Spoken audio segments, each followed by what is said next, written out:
conquer CAT 2024 and ensure that you crack a 99 percentile? Well, no need to wait any longer. CL brings to you a premium 2-day workshop, Race to 99 percentile. Now, what is in store in this particular workshop? Well, we are going to go ahead and have 4 very specific sessions. Smart test taking strategies, a session on decoding quantitative ability, which is quants, a session on decoding DILR and the smartest way of cracking DILR sets, and finally a session on VARC and the way to go ahead and ace it. All of this and much more in 2 power-packed days where you go ahead and encompass all of this in 12 hours. Yes, each session of 3 hours where we go ahead and decode every single aspect of CAT. Ensure that you are on the pathway to a 99 percentile in CAT 2024 by registering for it and attending it. Catch us on the 10th and the 11th of August. Do not miss it. So hello everyone and welcome to Career Launcher. So I hope you all are aware that every Saturday at 8:30 p.m. We come up with this GK and current affairs series where actually I am discussing the questions which are very important for the upcoming XAT, CMAT and CUET PG examination. So am I audible? Meri awaaz aa rahi hai? So if I am audible, the questions please write in the comment. Yes sir, you are audible. जैसे कि आपको बताया भी गया, so on 10th and 11th August there will be a 2-day workshop, so do join us, Race to 99 percentile on the same YouTube channel. So let's start with the first question. The first question is in front of you. Please read the question and answer it. So the first question says, this was asked in the CMAT 2023 exam, which of the following are true regarding the judicial system of India? So basically the question was asking about the judiciary, the Supreme Court, High Court and all. So the first question says there can be maximum of 20 judges in the Supreme Court of India. The second statement says judges of Supreme Court retire at the age of 65. Among the High Court, the highest number of cases pending is at Allahabad High Court. Among the High Court, the least number of cases pending is at Karnataka High Court. The next question was there were 29 High Courts. So you have to choose the appropriate answer from the option given below and answer it. So please read the question carefully and answer it. I am waiting for your response.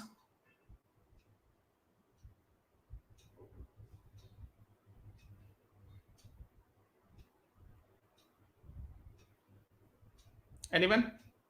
So कुछ तो आप elimination से if you are reading newspaper you can do some of the answers by elimination. कुछ तो आप common sense से भी eliminate कर सकते हो. You require common sense plus if you are reading newspaper you can easily do it. बताइए. Anyone? So first is there can be maximum of 20 judges? No, the maximum strength is 34 judges. So this is a wrong statement. If you are reading the article, newspaper, I think hardly 1 or 2 months back, 1 month back, this was in the news, or I would say 15 days back, that 2 new judges were appointed and the full strength now it has reached 34. This was in the news in the Indo editorial. So A is not the right answer. So A kaat do. Okay. Judges of Supreme Court retired at the age of 65. That's correct. B is the right answer. Among the High Court, the highest number of pending cases at Allahabad High Court. Yes, that's true. Now, how do you apply the logic? So apply some logic and say, see, Uttar Pradesh is having the largest populous state. I mean, as far as population is concerned also, है ना? 20 crore population is there. तो जाहिर सी बात है जहां सबसे ज्यादा आबादी होगी, most probably वही होना चाहिए. थोड़ा सा common sense लगाओ. Among the High Court, the least number of case pending. आपको लगता है Karnataka is a big state. तो actually answer is Sikkim High Court. Sikkim एक छोटा सा state है ना, तो वहां ज्यादा pending cases नहीं होगा. ठीक है, so D is wrong answer. There are total 29 high courts in India. That is also not correct. So the right answer is B and C. ठीक है, so सिर्फ B और C सही है, बाकी सब गलत है. यहाँ पे सिक्किम हाई कोर्ट होगा, है ना? यहाँ पे 34 जजेस होगा. And there are how many high courts? 25 high courts in India. ठीक है, so option D, B and C is the right answer to this question. ठीक है, so there are 25 high courts in India, है ना? So that is what you should be knowing it. Okay, है ना? Allahabad High Court देखो लिखा ना, over 4 crore cases pending Allahabad High Court में, है ना? Okay, and the next is the smallest, सबसे कम जो Sikkim High Court has the least number of cases pending, say 171 cases, because of course it is a small state. ठीक है. Now the next one, yes, आप देख सकते हो UP is of course maximum population 20 crore or almost, or more than even 20 crore. ठीक है, and Sikkim में smallest state है, one of the smallest है, तो उसमें सबसे कम है ना. So that is what you should be knowing. Now the next question is Nilgiri Hills connect Eastern and Western Ghat. Satpura Hills connect Eastern and Northern Ghat. Which of the following statement is true? आपको बताना है. Please tell me. Both statement 1 and 2 are correct. Statement 1 and 2 are incorrect. Statement 1 is correct, 2 is incorrect. 1 is incorrect, incorrect, 2 is correct. What is the right answer?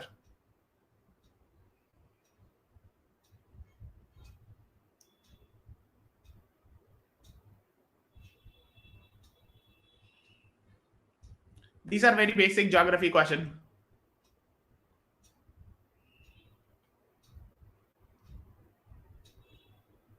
I'm waiting for the response.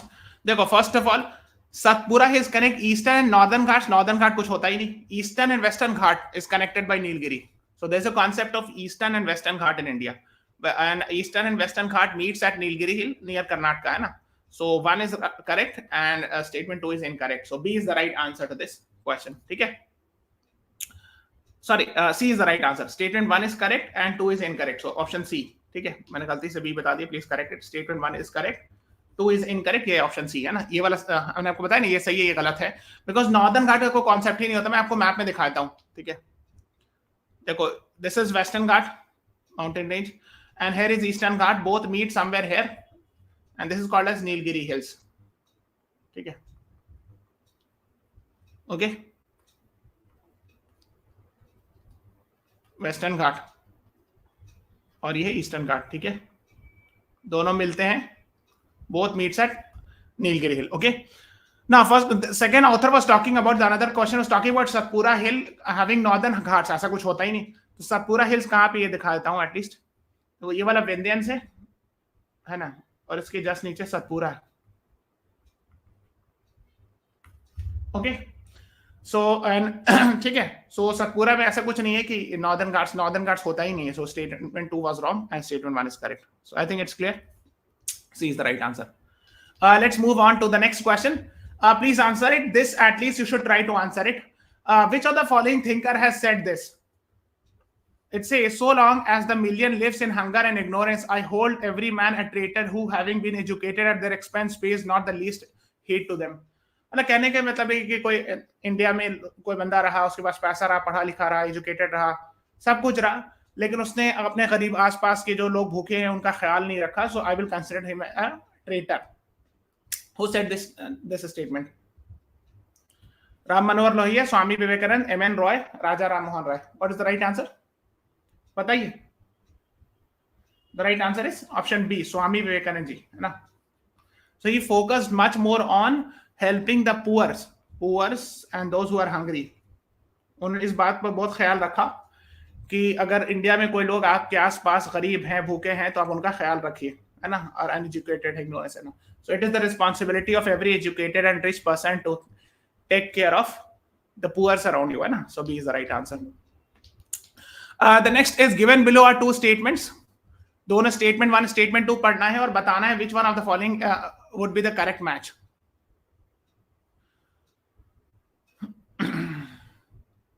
एक genetics के बारे में लिखा है, the branch of science which shows inter relationship of living organism and environment is called as genetics. दूसरा पूछा है the techniques of recording reproducing 3 dimensional images called as lexicography. क्या दोनों स्टेटमेंट सही है?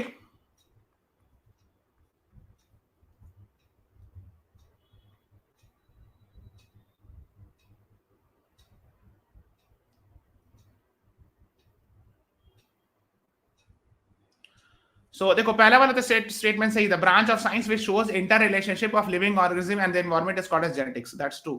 The technique of recording reproducing 3D images, उसको hologram होता है ना, होलोग्राफी कहते हैं. So 1 is true and second is not correct. Now अब पूछोगे सर कि लेक्सिकोग्राफी तो डिक्शनरी से रिलेटेड होता है ना. I hope you are aware. So the right answer is A. Right answer is 1 is correct, 2 is incorrect. So कौन सा है? देखो तो statement 1 is true but 2 is incorrect. C, option C. ठीक है ना. अच्छा, B, both statement 1 statement 2 are true. एक second, sorry, let me correct it.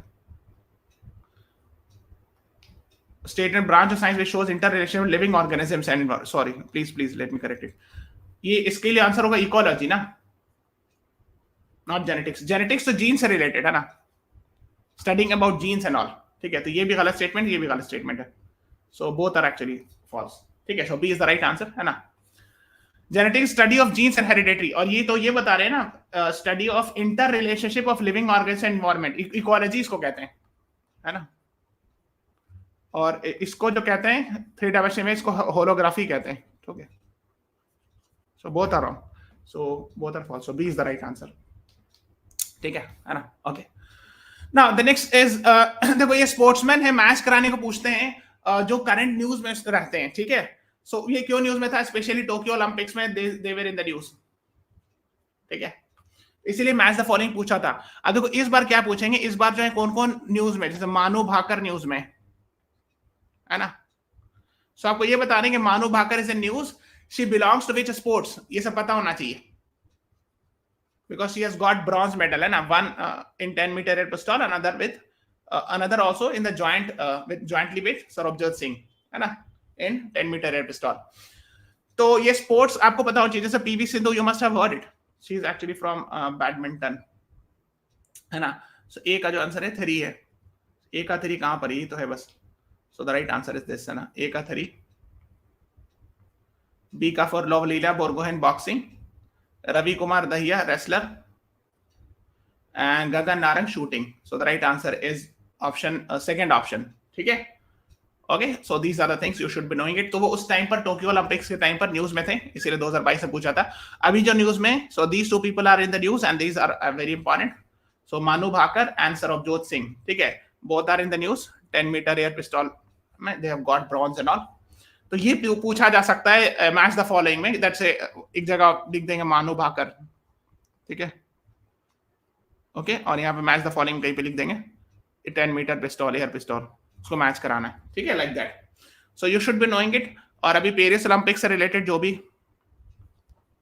News में, वो आप you should be knowing about it, okay, yes. Now, let's move on to the next one. This question is asking about, ये भी previous year question है 2022 का. This question is asking about the schedule language. So, if you see the 8th schedule of the Indian Constitution, it talks about 22 languages.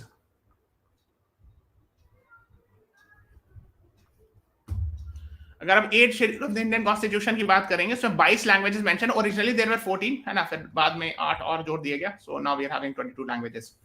तो यही पूछ रहे हैं कि उस 8th शेड्यूल में Bodo language is one of the schedule है कि नहीं, Nepali is one of the schedule language, is it true और नॉट?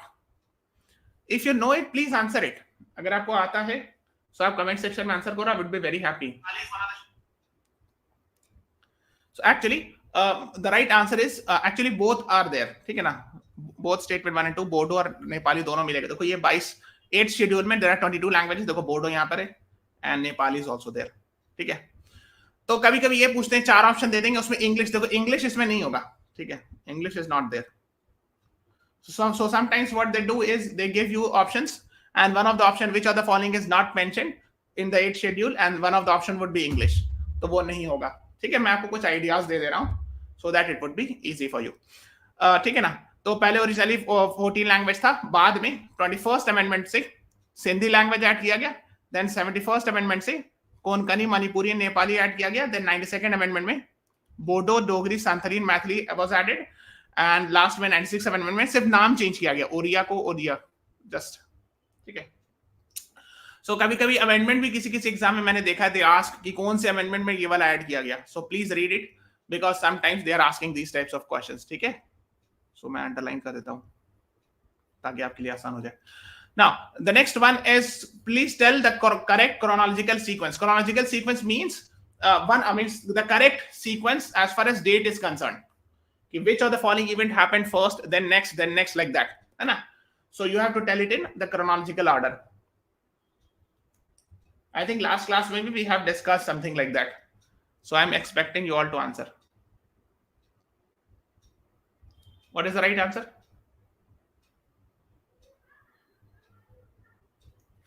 देखो गांधी इरविन पैक्ट मार्च 1931, Nehru report 1928, non cooperation movement 1920 से 22, क्विट इंडिया मूवमेंट 8 अगस्त 1942, ठीक है। तो सबसे पहले कौन सा था? नॉन कॉपरेशन मूवमेंट सबसे पहले है ना, सो सी, उसके बाद बी, फिर ए, फिर D, C B A D, कौन सा? C B A D. So second option is correct है ना. So the option 2 is the right answer to this question. तो ये सब बेसिक, ये सब रिपीट कर करके पूछते हैं. क्यों मैं दिखा रहा हूं? बिकॉज वो रिपीट करते हैं कई बार एग्जाम में, CMAT में, XAT में, they repeat it from the previous year. जैसे अभी ये पूछा तो गांधी इरविन पैक किसी और मैच द फॉलोइंग में पूछ लेंगे. So that is why you should be knowing it. ठीक है, so B is the right answer to this question. Now, the total number of judges in the International Court of Justice, ICJ, is 10, 12, 15, 18. ICJ, International Court of Justice, जिसको World Court कहते हैं. और अभी news में भी है recently.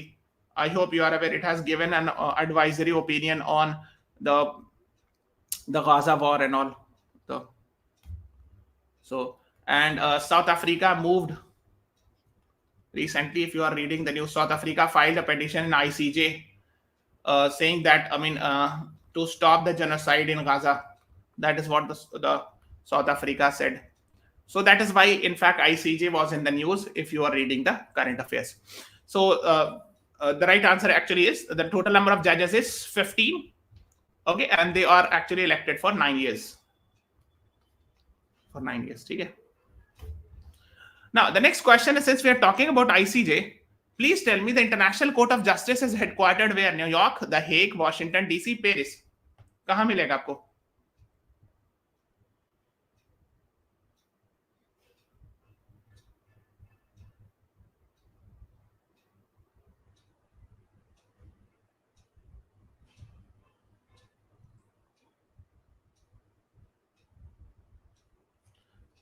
I think you should be knowing The Hague, Netherlands. So B is the right answer. So है ना, आपको पता होना चाहिए The Hague, Netherlands. And let me show where exactly it is. So here is India. This is Europe. यहाँ पे Netherlands है, and in Netherlands you will find The Hague. ठीक है, this is Peace Palace building, The Hague. Okay. So judges are elected for 9 years, and there are total 15 judges in International Court of Justice. Okay. Now the another question is, which of the following Indian judge is currently in ICJ?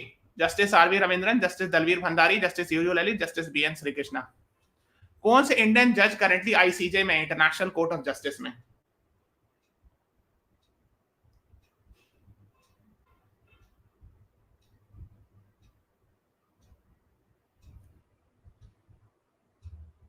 Anyone?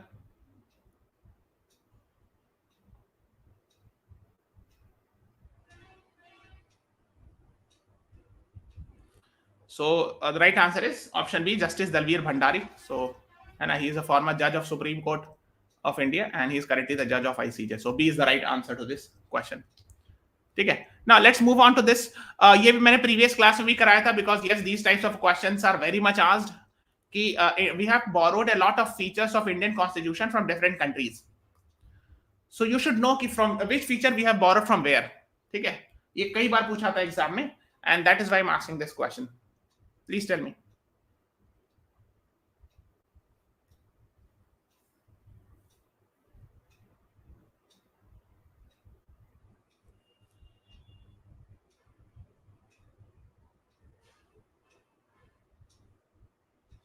जैसे charter of fundamental rights, तो concept of fundamental rights we have taken it from United States. A का 3, ये बहुत famous है. Bill of rights, आपने नाम सुना होगा, बिल ऑफ राइट्स यूएस में था एक, है ना. That concept we have taken it. So A का 3 कहाँ है? यहाँ है बस, डी.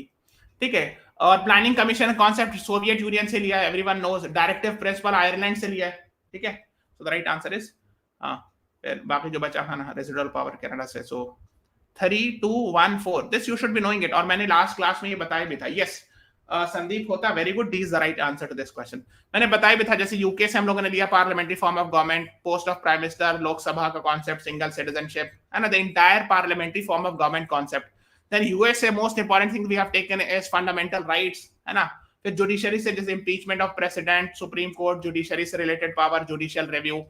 देन आयरलैंड से डीपीएसपी वी हैव टेकन. ये सब मैंने बताया था, और मैंने बोला भी था कि please read it after the class is over, because that's very very beneficial for you, है ना. देखो कंसेप्ट ऑफ प्लानिंग कमीशन लिखा ना सोवियत यूनियन से.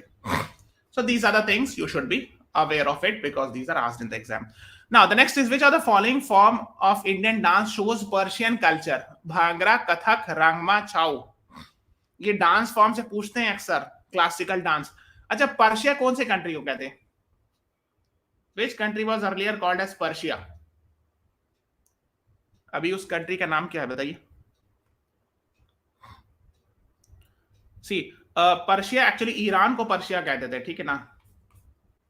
फारसी आपने वर्ड सुना होगा, पर्शियन लैंग्वेज को फारसी लैंग्वेज भी कहते हैं, Persian and Farsi are same thing. Okay,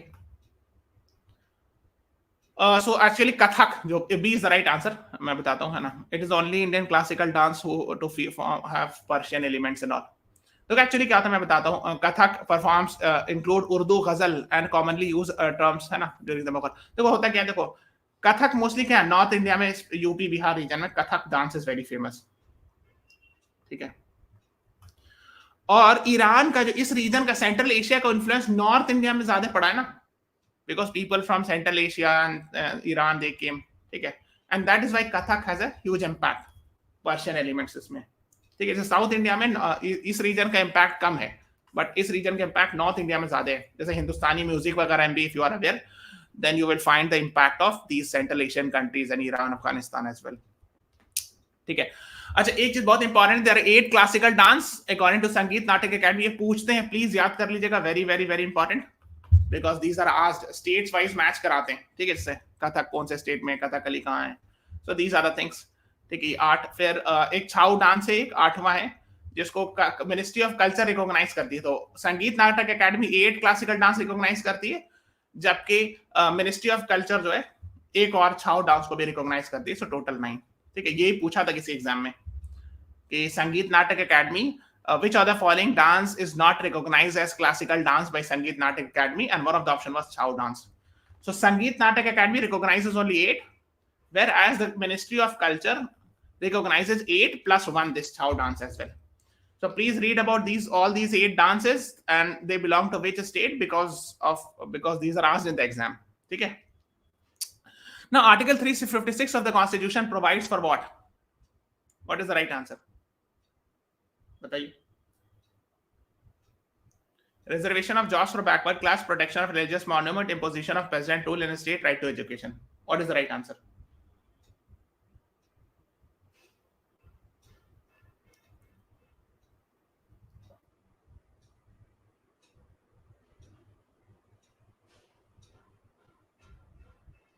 The right answer is Article 356 talks about president rule. So C is the right answer, ठीक है?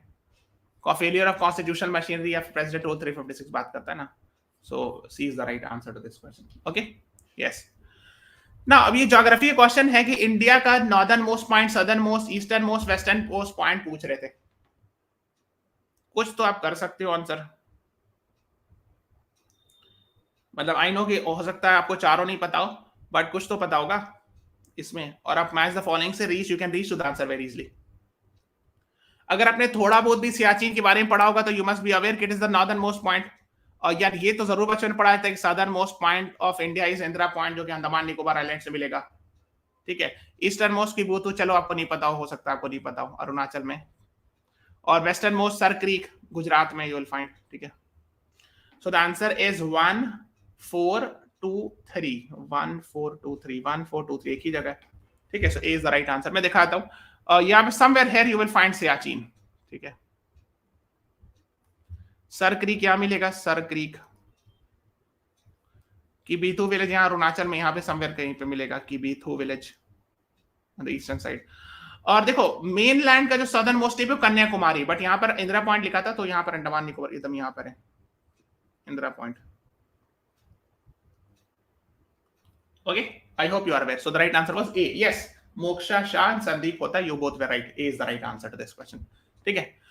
Now the next is they talking about tagline, उसको मैच कराना है। देखो ये भी बहुत आसान है, it's not very difficult. The reason is देखो इसमें क्या है ना, कुछ तो एक दो का तो आपने नाम पक्का सुना होगा, आई एम श्योर। आप अगर थोड़ा बहुत भी न्यूज ऐड कुछ भी देखते होगे, so you must have seen it, कुछ तो पता होगा, कुछ ऑप्शन तो एलिमिनेट कर सकते हो। देखो मैकडोनल्ड का आई एम लविंग इट, ये तो जानते होगे, डी का 3, तो डी का 3 सी ऑप्शन या डी ऑप्शन में, तो ये और ये तो नहीं होगा, फर्स्ट एंड सेकंड ऑप्शन नहीं होगा। दूसरी बात थोड़ा सा आपको पता होगा, अगर हम थोड़ा बहुत जानते होगे, देखो अमूल खाने का चीज बनाता है, तो कंप्लीट मैन सी का 2 तो नहीं होगा किसी भी हाल में, है ना, और वियर सी का 4 भी नहीं होगा, वियर और एटीट्यूड ड्रेसिंग से सेंस में तो होगा नहीं, सी का 4 भी नहीं होगा, तो सी का 4 तो नहीं होगा, है ना। अमूल खाने की चीजें, तो wear your attitude, wear dressing से रिलेटेड क्या होगा? Why I am telling you, because exam में ये सब हेल्पफुल होता है, ऐसे सोचना इन दिस वे, ठीक है। हो सकता है आपको सब नहीं आता, इसलिए हम कह रहे हैं, ठीक है। So the right answer is of course A का 2, बी का 4, ठीक है, सी का 1 एंड डी का 3। तो ये that is why I am telling you कि अगर कोई खाने की चीज है तो वियर के सेंस में नहीं होगा। इस तरह आप मैच कराने की कोशिश करना, तो you will reach to the answer, ठीक है। हो सकता है आपको चारों का आंसर नहीं पता हो, may be you do not know all the 4 options, ठीक है, but still you can reach to the answer, right. So that is the idea about it, ठीक है।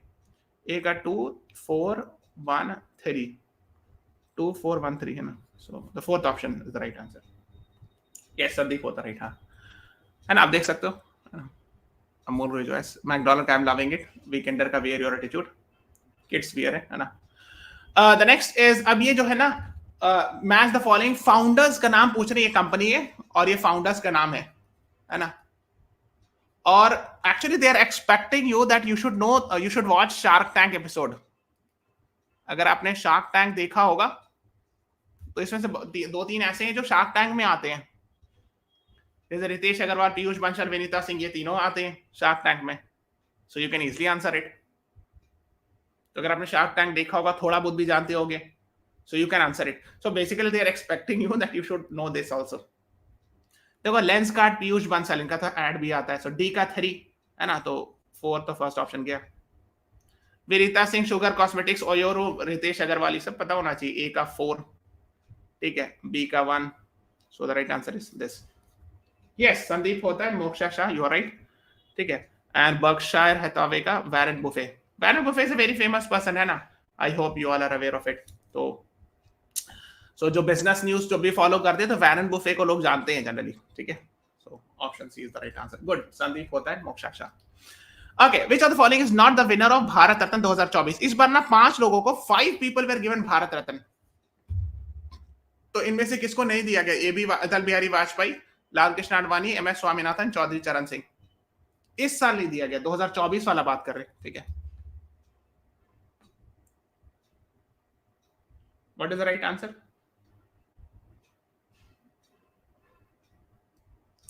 द राइट आंसर इज, हाँ, ए।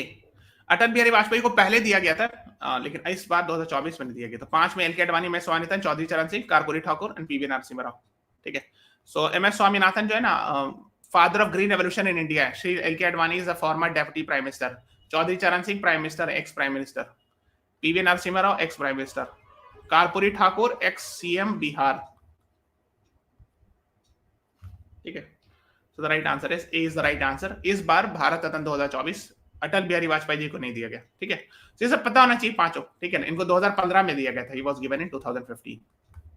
Okay, yes. Let's move on to the next one. Who translated the book The Story of My Experiment with Truth, written by M.K. Gandhi from Gujarati to English? So originally जो Story of My Experiment with Truth है, जो गांधी जी की autobiography है, वो originally Gujarati में थी। उसको English में किसने ट्रांसलेट किया था? महादेव देसाई, जेबी Kripalani, Mohanlal Pandey, Vinoba Bhave. What is the right answer? बताइए, anyone? The right answer is Mahadev Desai. So A is the right answer to this question. ठीक है, देखो ट्रांसलेटर का नाम भी लिखा Mahadev Desai. Now the next one is, if the balance of payment, yes, yeah, very important. If the balance of payment of a country is adverse or near to zero, which organization will help you? जैसे श्रीलंका का balance of payment जो ना forex, foreign exchange reserve, अगर बहुत zero के करीब आ गया, so in that case this organization comes and helps you. कौन से ऑर्गेनाइजेशन की बात हो रही है?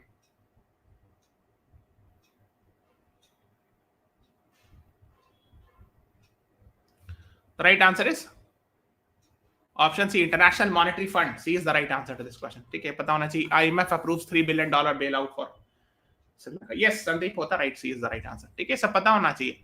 Which of the following is not a result of Bretton Woods Agreement of 1944?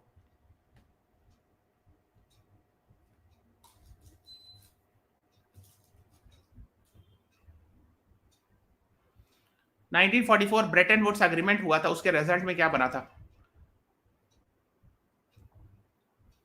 3 चीज बनी थी, उसमें से एक जो है ना नहीं बना था. So WTO actually was established in 1995. बाकी world bank, IMF and GATT was the result of Bretton Woods Agreement 1944. ठीक है. So ये सब आपको पता होना चाहिए. इसलिए कभी कभी इस दोनों को ब्रेटन वुड ट्विंस भी कहते हैं. एक क्वेश्चन आया था ब्रेटन वुड ट्विंस, ZAT में आई थिंक आया था. As far as I remember, ZAT asked this question. Which of the following two are called as Bretton Woods twins? तो वर्ल्ड बैंक और IMF को टुगेदर ब्रेटन वुड ट्विंस कहते हैं. ठीक है. So just have an idea. Now the next is, whoever the following has been given the power by the Constitution of India to impose reasonable restriction on the fundamental rights. अगर आप article 19 पढ़ोगे ना, article 19 clause 2, उसमें साफ reasonable restriction की बात कही जा रही है. जैसे आर्टिकल 19 में 1A में फ्रीडम ऑफ स्पीच की बात है, लेकिन कोई भी फ्रीडम जो होता है ना, ये कोई भी राइट होता है, वो अनलिमिटेड नहीं होता है. There is a reasonable restriction to that. ठीक है, मतलब फ्रीडम ऑफ स्पीच का मतलब नहीं कि कुछ भी बोल दे, उसका कुछ लिमिट होता है ना. So that's called as reasonable restriction. तो वो जो लॉ है, उसकी बाउंड्री के लॉ पार्लियामेंट बनाती है. ठीक है, तो you can read it article 19, freedom of speech and expression. लेकिन अगर पढ़ोगे तो इसमें है कि रीजनेबल रिस्ट्रिक्शन के लिए लॉ बना सकते हैं. ठीक है, so the parliament makes laws for that. ठीक है, जैसे कोई ऐसी बात ही बोल सकता है जिससे पब्लिक ऑर्डर डिसरप्ट हो जाए, decency, morality, contempt of court के अगेंस्ट, किसी का को डिफेम नहीं कर सकते हैं ना. So freedom of speech has actually limitation. So that is what you should be knowing it. The next one is, who among the following has won the maximum number of gold medal at a single Olympic Games in history of Olympics? Michael Phelps, James Connolly, Mark Spitz, Abebe Bikila. Actually, he's very famous. This guy is very famous. And मैं उम्मीद करता हूं कि आप answer करेंगे सही. Please tell me what is the right answer to this question. I'm waiting for the response. The right answer is Michael Phelps. A is the right answer to this question. And आपने नाम सुना होगा, बहुत famous है, इन्होंने कई सारे medal जीता है. ठीक है, स्विमिंग में बेसिकली. इनका तो नाम याद ही रहना चाहिए. मतलब ये सोर्स ऑफ मोटिवेशन है फॉर स्टूडेंट. समझे, कोई भी एग्जाम की तैयारी कर रहा है, कभी कभी होता है ना कि मोटिवेशन डाउन हो गया and something like that. So this guy actually would be the source of motivation, because इन्होंने इतना सारा मेडल जीत लिया. ओके, एक एक इवेंट में जाके कई सारे मेडल जीत जाते थे. So of course is, I mean, great person. So A is the right answer. The people of Ladakh are demanding what? 5th schedule, 6th schedule, article 71, none of the above, है ना. आपने देखा होगा सोनम वांगचुक का प्रोटेस्ट वगैरह, है ना, उस टाइम पर. So he actually was demanding what? Sonam Wangchuk के नाम पर आई थिंक 3 इडियट्स इन्हीं पर बेस्ड है ना, 3 इडियट्स फिल्म.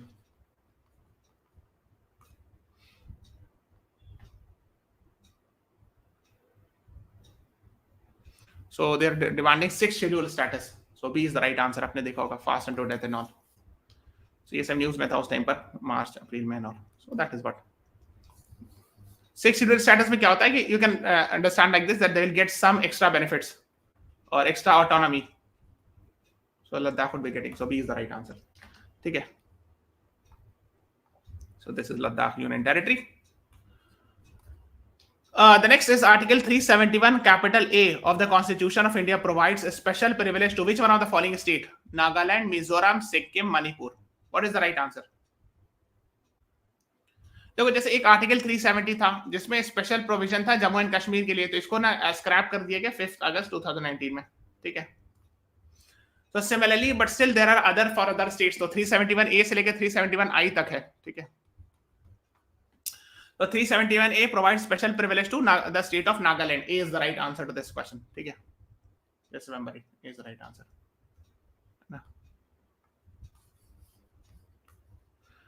ठीक है, A is the right answer. Let's move on to the next one. Who among the following foreigners was the first to visit India? Huansang, Megasthenes, Acing, Fahian. बताइए.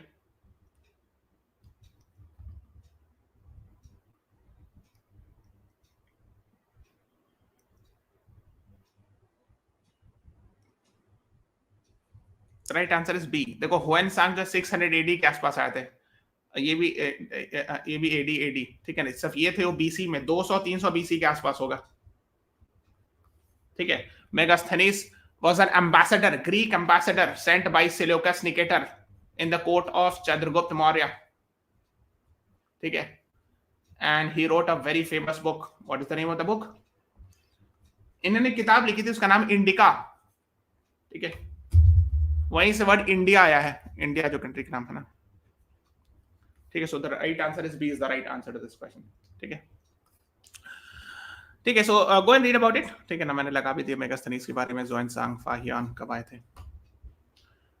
ठीक है, the next one is which are the following copper alloy is used to manufacturing of springs and suspension filament in electrical instrument? Bronze, aluminum, bronze, German silver, phosphorus, bronze.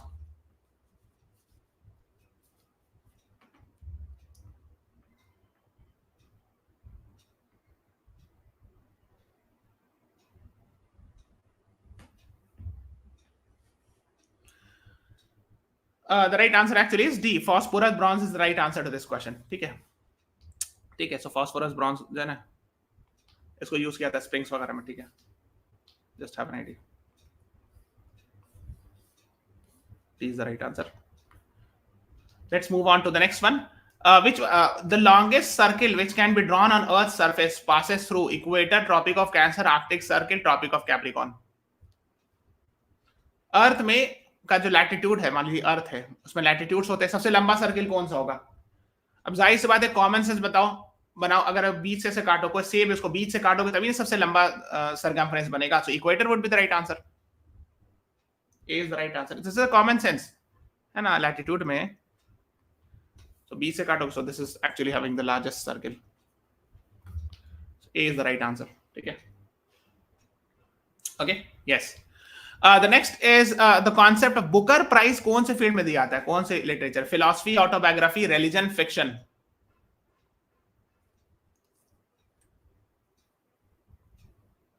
ये सब news में रहता है, current affairs में रहता है. So you should be knowing it. The right answer is fiction. D is the right answer to this question, है ना. अच्छा, अभी recently International Booker Prize 2024 has been announced, given to Paul Lynch, Salman Rushdie, Sarah Bernstein, Jenny Erpenbach. बताइए. The right answer is D, Jenny Erpenbach, है ना. Carolus है ना, Carolus book का नाम है, बाय जेनी अर्पनबैक, और उनके ट्रांसलेटर है Michael Hoffman. Wins International Booker Prize 2024. So D is the right answer. ठीक है. Which of the following is the oldest Veda? देखो, ये बहुत फेमस क्वेश्चन है. ऋग्वेद, सामवेद, यजुर्वेद, अथर्ववेद. सबसे ओल्डेस्ट वेदा कौन सी है? There are 4 Vedas, all 4 are in front of you. इसमें सबसे ओल्डेस्ट, एक्चुअली मैंने क्रोनोलॉजिकल ऑर्डर में लिखा है.